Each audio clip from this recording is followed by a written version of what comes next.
If you want to create something big, it's very rare people that can do everything by themselves. I mean, there are exceptions. Maybe you're in a moment where you want to have all that experience and you learn everything, and then you start hiring people. That's what I did, actually. Think about creating a diverse team from the start. I think that's the way to go.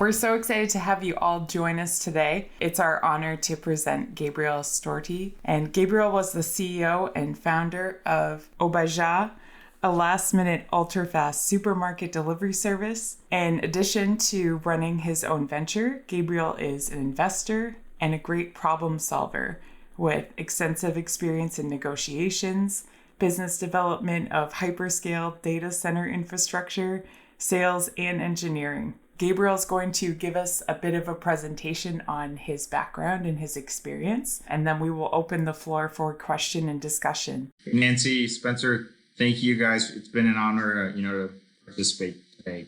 So let me dive right in. A little bit of background of myself. I'm an entrepreneur, innovator, innovation passionate. With a practical and theoretical experience in technology startups. I was class 4 in 2016 of the MIT Entrepreneurship Bootcamp. As Nancy already mentioned, I was the founder and CEO of Voyage, last mile delivery grocery platform here in Brazil. I think we were the first in Brazil to actually launch a ultra fast delivery system where you could order food and have them delivered in minutes, in less than an hour. I'm also responsible for the whole data center infrastructure business of hyperscale data centers for a firm that I work for. It's called Algar. For those who do not know what this means, is it's actually what we're using right now, right? So Discord is in a data center, and Netflix, Uber, all these different services, Spotify, and all, they're all in these data centers. And I'm sure several of these customers are, in the data center that I handle. It's one of the, most important data centers here in Brazil. I'm also an inventor, a great problem solver. Sometimes I wake up in the middle of the night, I have an idea and I did it. So one example is that my wife's friend, she has a kid, and he was born without any muscles in his arms, and he couldn't eat by himself. I just woke up one day and I 3D printed a product, very simple thing that he could carry on with himself, and basically he could by himself now without, having help with other people. So I have all these ideas. Besides that, I've also, in the past years, I was for myself. I operated as a trader in the stock market. I managed several millions per day for myself. And, nowadays I'm more an investor. Until 2019, I helped bring the two courses, MIT courses, through a platform called Illumino to the Brazilian and Latin America market. So I act as a professor tutor to help guide the team here, the students here. As an educational background, I have a bachelor's in electrical and computer engineering. I actually did half of computer science as well. I have a specialization in digital marketing from Brazil's top one marketing school, and several other courses in finance, operations management, and I just finished a MicroMasters at MITx. This May I'll take the final comprehension exam. And this is a whole brainstorm of ideas. I was thinking, what would I talk about, in this conversation today? And I wrote up all these things, that we could have further discussions if you guys want.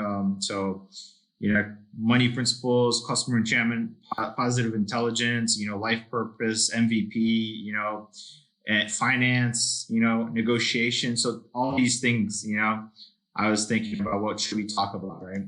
For today, I'm going to focus on these 4 main items here: innovation and team, MVP and efficiency, 2 types of entrepreneurs, visionary, administrator, and, some personal development. A few of these, I'm sure a few of these concepts, for you guys that, went to the boot camp, it's it's very straightforward, but I think they're very important, and I like to emphasize them here. As most of you guys may know, right, for any innovation to exist, you have to take a look at both of these three segments, right? Technology, implementation, and market. So if you have, for example, I don't know, a new processor, right? Computer processor you want to launch, you developed it. You have to also pay attention. Is there a market for it, right? Is the cost going to be too high where, customers won't be willing to pay for it, or, is it going to be too low that they'll think, it's not a good thing, and also, do you have the skills to implement it? Do you have the right partners, that can help you build this?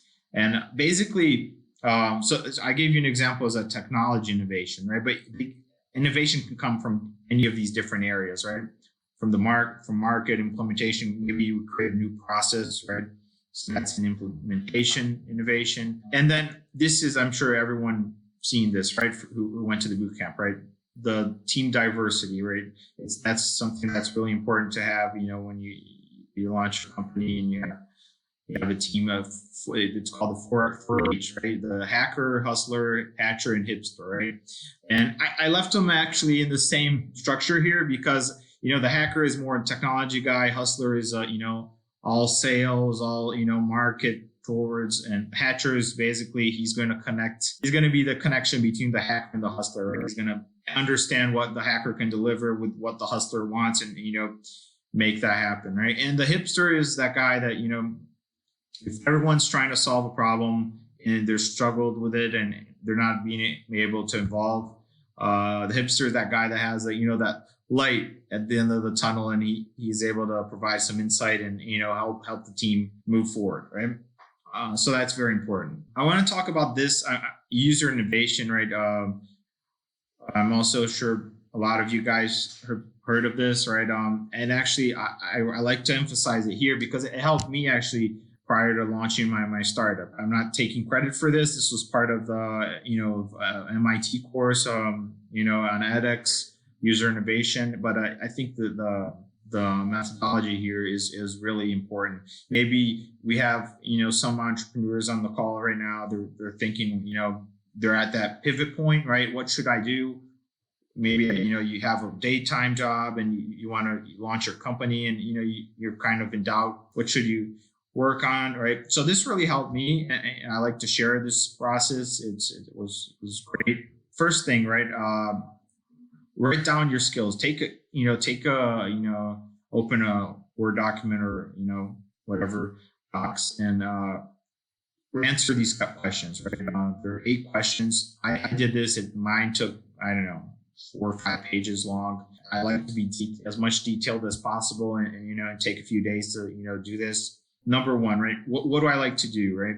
2, what are my hobbies? 3, what education do I have? Number 4, right? What professional skills and experience have I developed so far? Number 5, right? What am I good at? And this can be anything, right? It can be really anything. Like, I don't know. I like playing the piano, or, I'm good at building things, just put them down, right? Number 6, what expert knowledge do I possess? Number 7, what special insights do I have thanks to my unique life experience? This could be something as even as you lived in Australia. I think Spencer, right? He's from Australia, moved to the UK.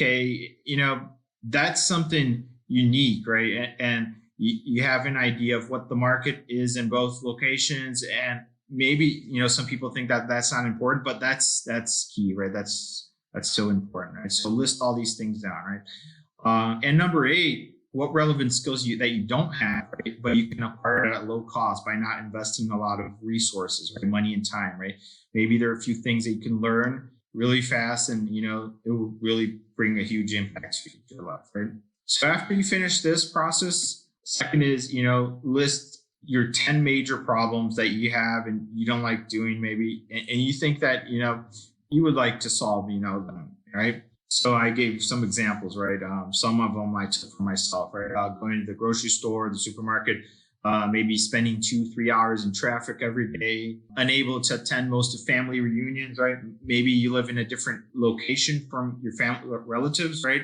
and you're not able to, be with your family. So that's the problem, right? Just list them, right? Having to go to work every day, working on something that it's not what you desire for yourself.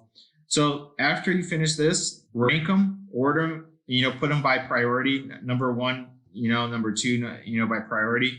And after that, right, see the top three items, right? The top three problems that you have, and think about which of these three do you have the most skills, to tackle, and you would like to, work on. Choose the one that you feel that makes most sense and go for it, right? So that's what happened with me, right? I never thought, opening a grocery delivery platform would be, a good one of the problems that I thought I would solve. But after having all that computer science background, business, and all that, eventually that's how I found out. Moving on to MVP and efficiency, I always, I love to read books. I try to read at least a chapter every day of any book. These books really helped me, on this entrepreneurship startup world, rethink things, right? So the first one, right, 4-hour work week, right? It's basically, the author, he emphasizes saying that he can basically work 4 hours. He can work 4 hours a week. That's it, right? And live the good life, right? But I understand different jobs and businesses are, they're completely different, that you require more time, right? But it's a concept that I took, and I do not work 4 hours a week, but I took the concept, right? Before, right, at the company that I worked at, I used to work so many hours overtime, and like I went like crazy, right? And after reading this book, right, I went back and rethought about the whole thing, right? And now basically I can work much less hours and deliver better results, right? But how did I do that, right? First, number one, right, have a goal in mind, right? What's your end goal? Number two, eliminate all unnecessary things that, maybe you have to do every day, and, just eliminate them, right? Number three, automate as much as possible, right? So if there are things that you can automate, just automate them, right? And number four, right, it's liberation, basically structuring your whole environment. If you're launching a company where you can actually have time, you don't have to be there maybe physically the whole time, and just think about that, right? That concept, right? The next book, The Lean Startup, that's also a great book. I'm gonna try to scroll faster over these books so we don't spend so much time. But this is basically, I committed one of these a mistake in my startup by I have that whole concept of sustainability. So I made sustainable cotton bags, for the groceries, where customers could, we delivered them these bags and then they would return it to us. And I spent so much on that. And basically I would just say, and I also got t-shirts for, the team to work, and with our logo and all that. But now that I think back, I shouldn't have done that, right? It's just, don't waste money with the unnecessary, right? Try to keep your company very light, where you can pivot as easy as possible in the beginning, at least the first 2 years. So then you can start structuring things. Number three, right, exponential organizations, right? This is also a very good book. It's all about leveraging existing infrastructure and systems, right? So if you think about like an example, right? Quick examples like Uber, Airbnb, they're all, companies that do not have their own infrastructure. Like they don't have their cars, the buildings, and now they might have a few, but they started without this infrastructure, right? This heavy infrastructure, right? So when you launch your firm, your company, right? Just an idea, right? Maybe you want to launch an app, right? And you think, I'll have to develop the whole app from scratch and all that. And I have to hire a developer and all that. Maybe there are like these open source codes and, and white label apps that you can use, right? And launch fast, right? And you do proof of concept, launch your company, and then once you're kind of established, right, you can shift on maybe develop your own thing, right? So that's really good. This fourth book, right, the E-Myth, right? This is why most businesses, small businesses, don't work, right? And why they fail, right? This is also a really great book, and it's all about thinking when you launch your company, make it as it were to be a franchise, right? So if you make really good cakes, right, for example, at home, and then everyone says, hey, you should open a store, and then you go open a store, and then you start making cakes, and you have to start having a lot of business. You hire an employee to help you make the cakes, right? So you can work on something else, right? But then customers start complaining that the cakes are not being so good because someone else is doing it or whatever, right? So what happens is that you go back to baking cakes, and that employee that you hired to bake cakes, he's doing something else. And basically, you're in that circle where you continue being your own employee, right? So this book is about building that franchise prototype, right? Think about that, right? It's really important, right? You're a business person, you're an entrepreneur, you're not your employee anymore. So it's really important. Right? And then the last book of this section is Traction, right? It's a really good book. I think who recommended me this book was actually from someone from our community. And it talks about the 19 marketing traction channels that exist, right? Maybe your company is good for, at that moment in time, one of these marketing channels is the best one to go, right? So it's all about testing, having these prior to testing, right? Having set goals, right? Once you do that test, and what will make it considered a success and a failure, right? And do these tests as fast as possible, right? What I would recommend from my experience when we launched, a company, I think we did maybe 14 of these traction channels or 15. We tested a lot. If I were, to recommend, going for digital marketing, cost is much less. You can grow a lot there, right? There's a huge market for growth in digital marketing where you can get your customers. I would say you can establish your own company without any other media, if you go for digital marketing, right? Of course, maybe there are some exceptions, but in general, that would be a good way to go. Next section, I put this in two types of entrepreneurs. Just actually, I made this whole idea here. And I think I actually had this from my experience at the bootcamp after, I launched my startup. I'm more like a visionary entrepreneur, I launched things, innovations and things that, are very new. I think of the future. We actually in Brazil, my company, we were the first people that sat down with the agency here responsible for the air control. In Brazil, it's called ANAC, to discuss with them, propose a project where we did drone delivery for our platform, right? So I'm all that, visionary, think about the future. And actually now, we did not move forward with that project, but we had some other priorities. But anyway, right? Nowadays, like a few months ago, is that when someone else, a huge delivery platform, had that idea and started to move forward with that, right? And then on the other side, right, there is the administrator, right? The guy that's like thinks of the today, right now, right? Do we have money to pay our employees today? Do we have how's our cash flow, right? Will we have enough for next month for expansions, for to pay costs and all that? And if for those who maybe do not know of this area, right? P&L charts or profit and loss sheets, balance sheet, right? Cash flow, all these topics, right? They're super important. Like if you're a visionary person and you're not so much towards, administrative work, I would highly suggest having, bringing someone on your team to have that, because otherwise, you might lose control, right? Maybe you have both, but that's kind of rare. For last, right, I want to talk about personal development, right? It's all a matter of, self-improving, right? And a few of these books really help me, to self-improve. Actually, I don't know, like I have 20 books, 15 books I still need to read. I like to buy a lot of books and, read them. So this book, Seven Habits of Highly Effective People, it was a book on my bookshelf for like, it stayed there for over a year. And I didn't think that it was so important, right?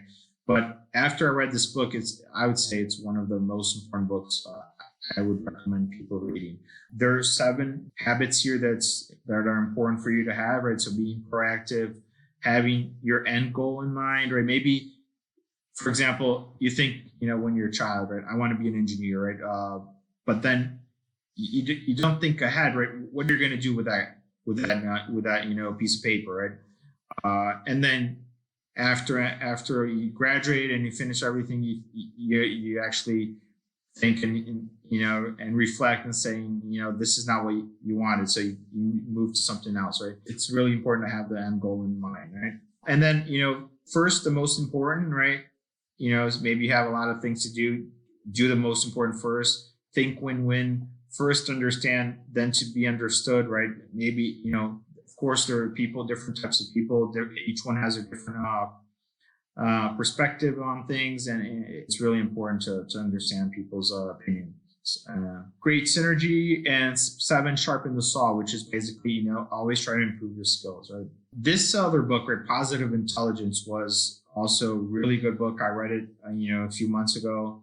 A friend of mine, we have an entrepreneurship community here where I live, and she's actually a psychologist, and she recommended this book. It's called Positive Intelligence, and it's basically, when you're a child, you develop all these shields, I would say, and these skills that you use to protect yourself and be better when you're a teenager or a child.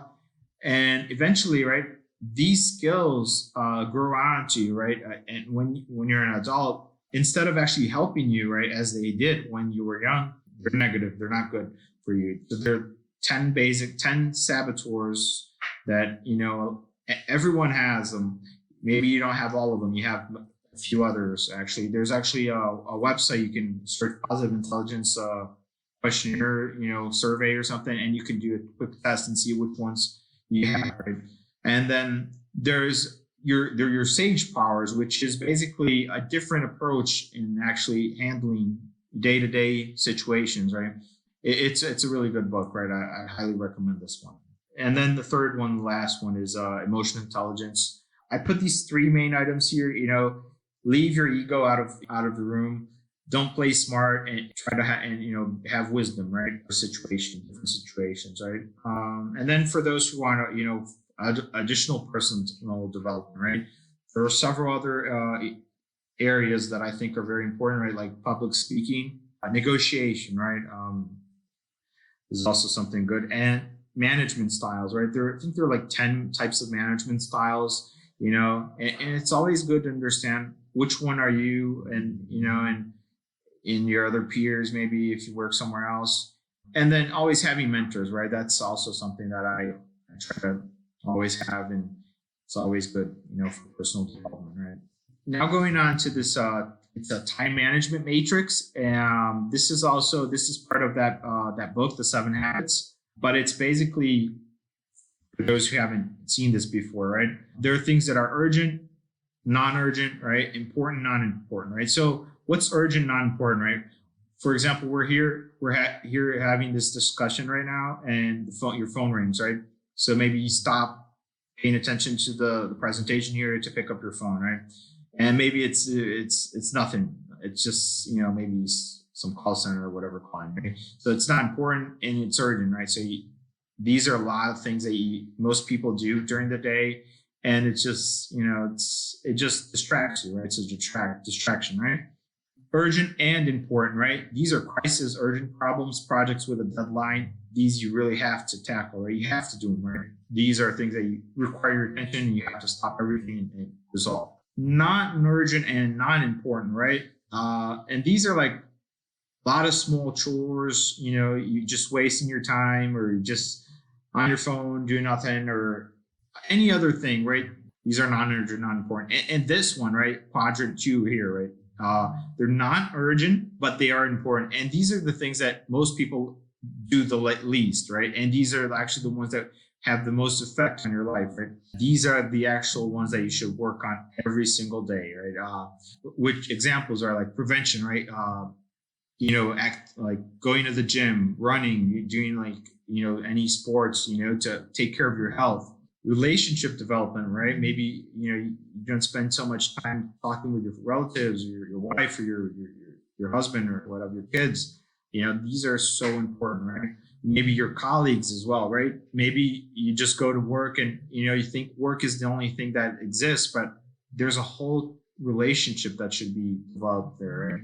New opportunities. Maybe, you're on the day-to-day in sales, trying to, work through sales, but you're not spending so much time getting those leads, right? Those new opportunities, right? That can bring you more business, right? And these are super important. Planning, recreation, all things that, should be done. I actually, after reading that book, there's actually an app called the 7 Habits Planner. I use it every day. You can actually put different roles. This is also from that book. You can have basically, I want to give an example, right? Maybe you're all towards work, or all towards money, or towards, different areas here, right? You set up a whole vacation with your family. You guys are going somewhere. And then, for example, your boss calls you, asking you to come to the office, right? And you're already planned. You already have that whole, vacation planned, right? What should you do, right? Work or family, right? If you have this in mind, this whole, it's basically balancing your whole life, right? You can actually make that decision based on principles, right? So you should think about all these different areas, right? I like to think about it, the day I passed away, right? I have all that my family there and my funeral, and what would I like to everyone to say, right? My work colleagues, my family, my community, church I went, all these different areas, my friends, what would I like them to say, right? So if you think about that, you can actually have a balance in your life, right? And I try to set it so every person has different roles in life, right? Maybe they're an employee, they're a student, they're a spouse, they're a parent, they're a community member. I use that app actually to set up all these different roles that I have.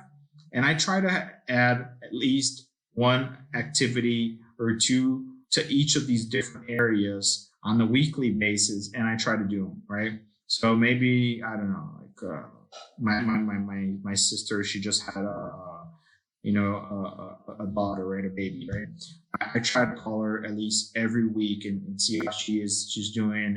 And these things, maybe they go by without that importance because you're all focused on something else. But if you do that, you can have a centered life, right? Where you balance everything. So I just want to leave one, we're starting the year now, and I want to leave this sentence here for everyone to reflect upon, right? Leave behind everything that didn't work out and pave the way for a year full of success and new achievements.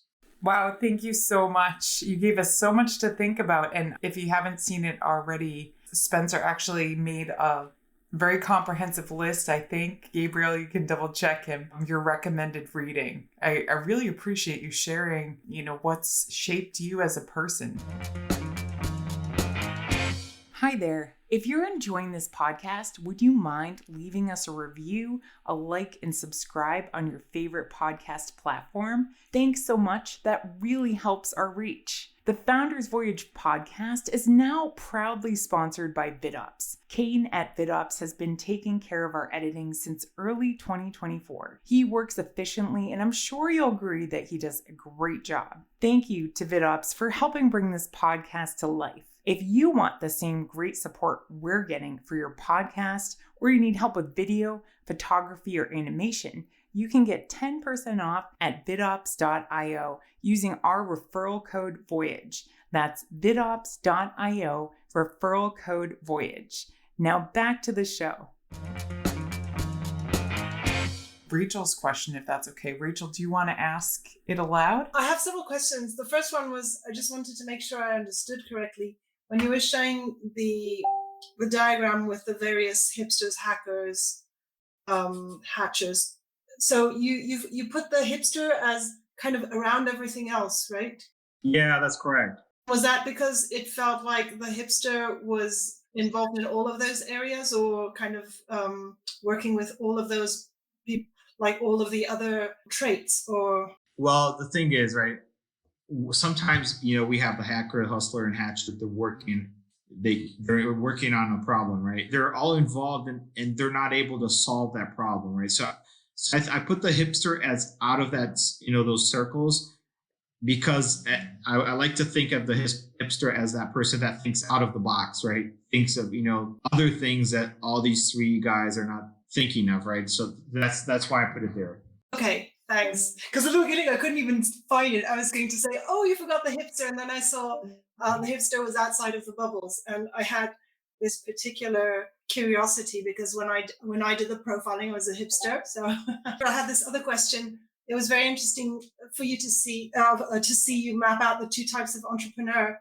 And my first thought was, oh, so in fact, they should be co-founding together because they're very complementary. But then I thought, would you say there's also other ways of associating those two character traits? So for example, if the administrator, the more administrative person could also be the chief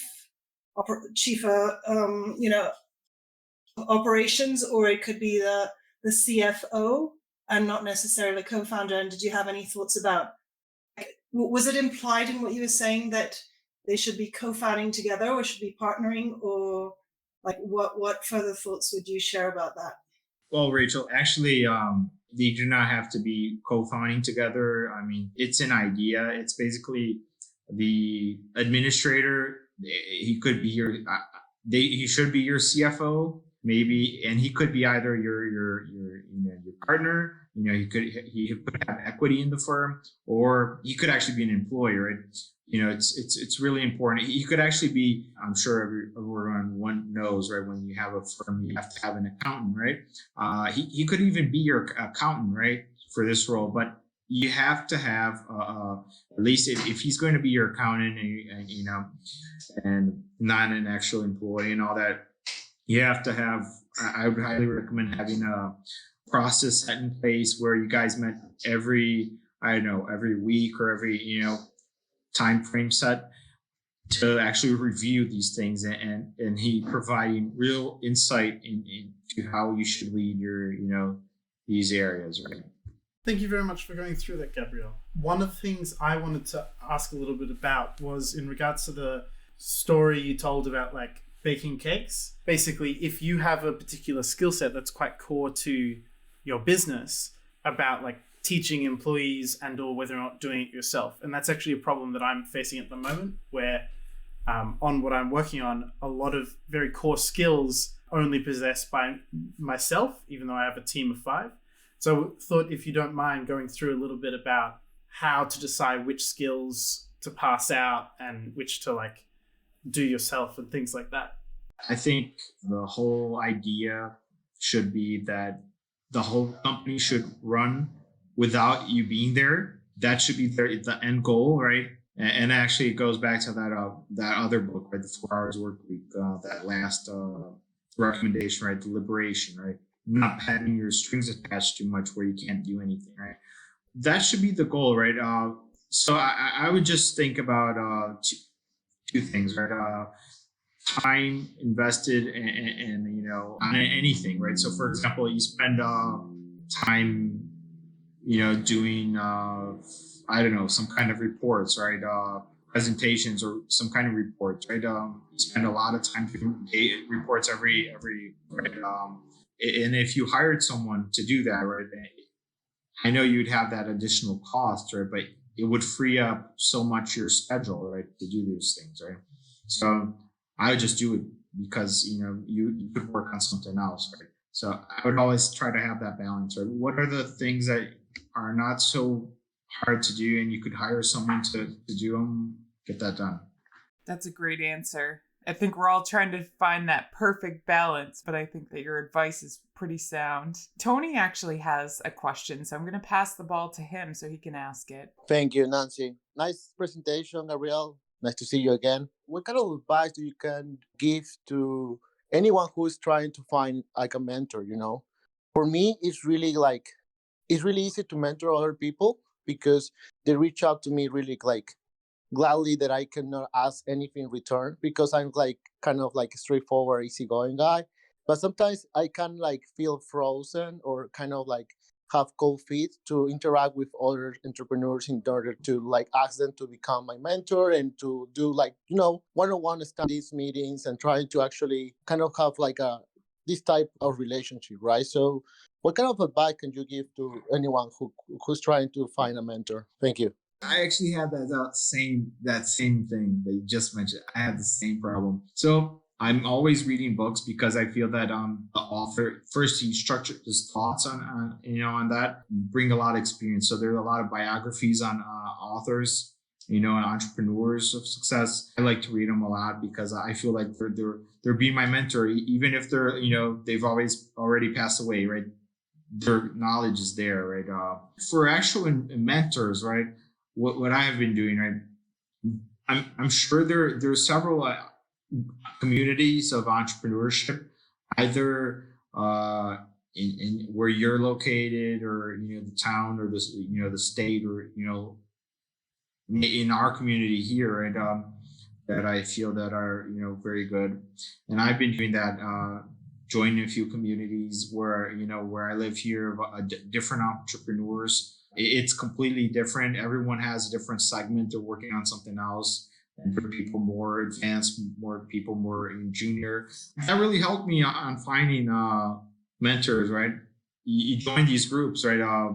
I joined a group here. I didn't know anyone. I just, found them. I think it was on Spotify. They had this forum, and then this podcast, and then eventually, the guy reached out to me. Another item, I'm in the process of actually doing that. I went to like a really fancy doctor a few months ago for just a checkup here in Brazil. We started talking about entrepreneurship and all that, and he has his own mentors, and he knows a lot of people that were mentors of other very successful entrepreneurs in Brazil, like very top-notch famous guys here. He's also talking with these mentors, so they could be my mentors as well. So it's, you never know, right? You go to the doctor's appointment for something, and then start talking, and then from there, there's something else, right?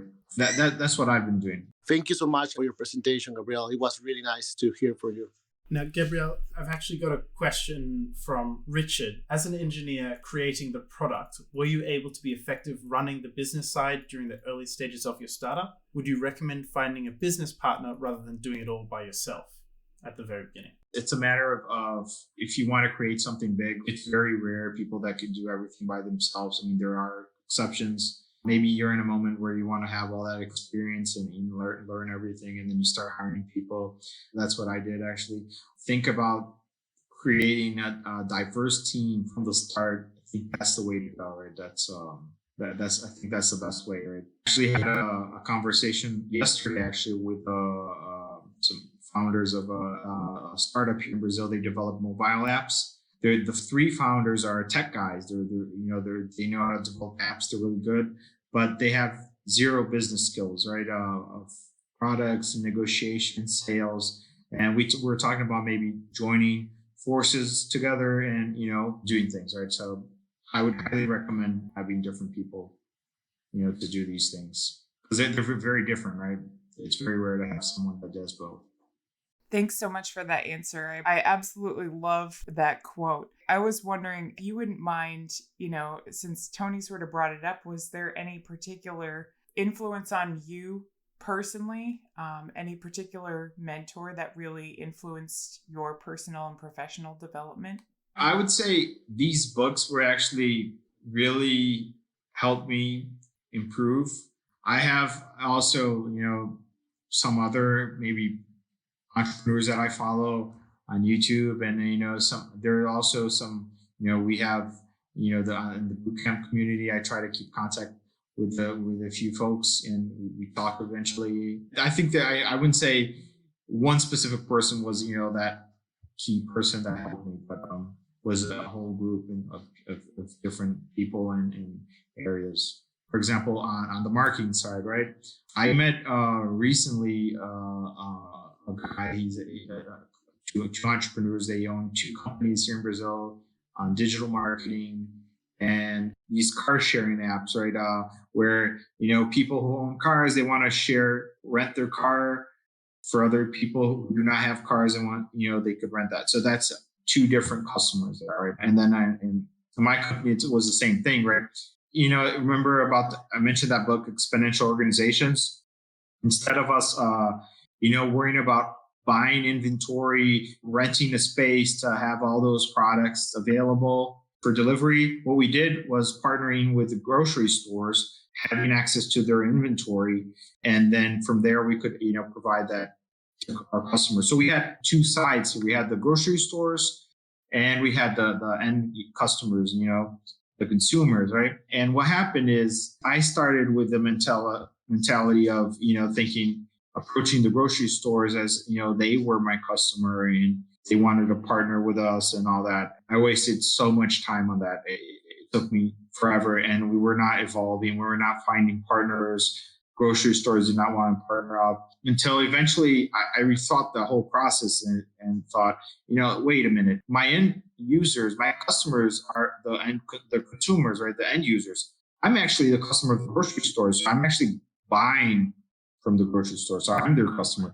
So once I had that shift in mentality, things completely changed, right? So, for example, we partner up with Walmart. We're actually the only company, I think, in the world that had access to their inventory live, so that's crazy, right? So I'm sure there are a lot of grocery stores in the cities that you guys live in.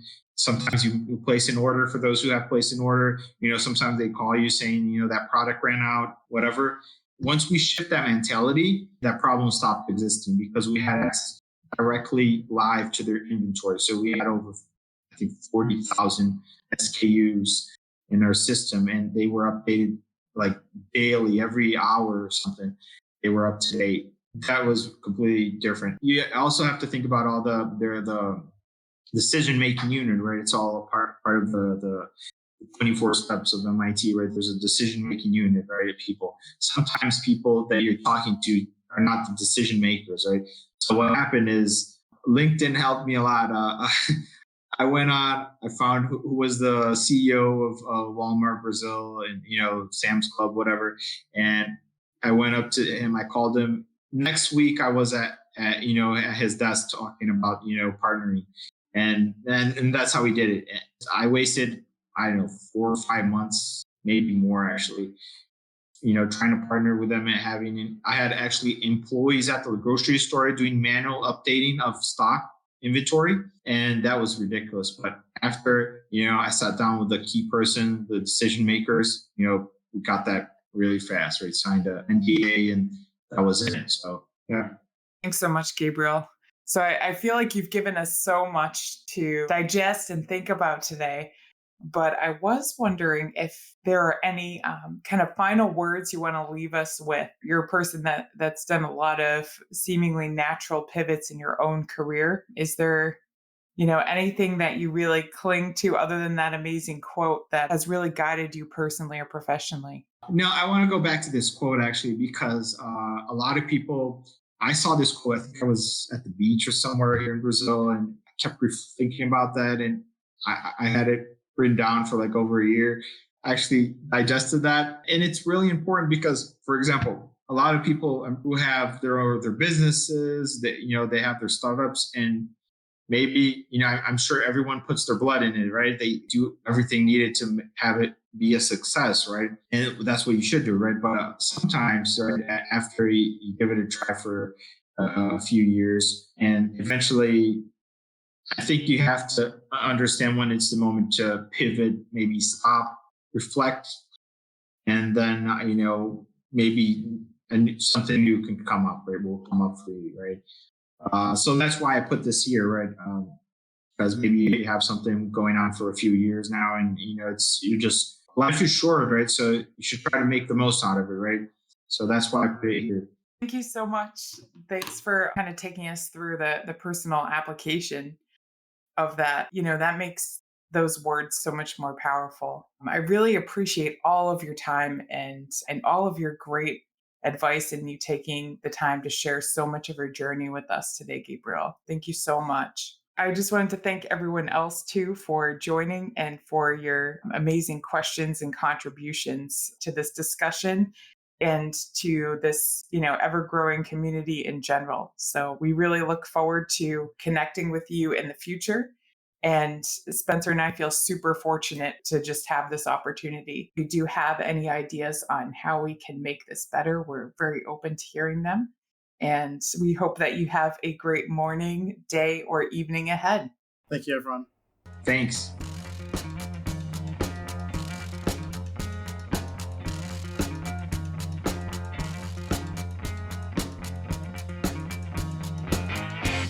You've just finished another episode of Founders Voyage, the podcast for entrepreneurs by entrepreneurs. The team at Founders Voyage wants to thank you from the bottom of our hearts. We hope you enjoyed your time with us, and if so, please share this with someone else who might enjoy this podcast. You can also support us by leaving a review on Apple Podcasts and Spotify, and by donating to our Patreon. Outro music today is Something for Nothing by Reverend Peyton's Big Damn Band.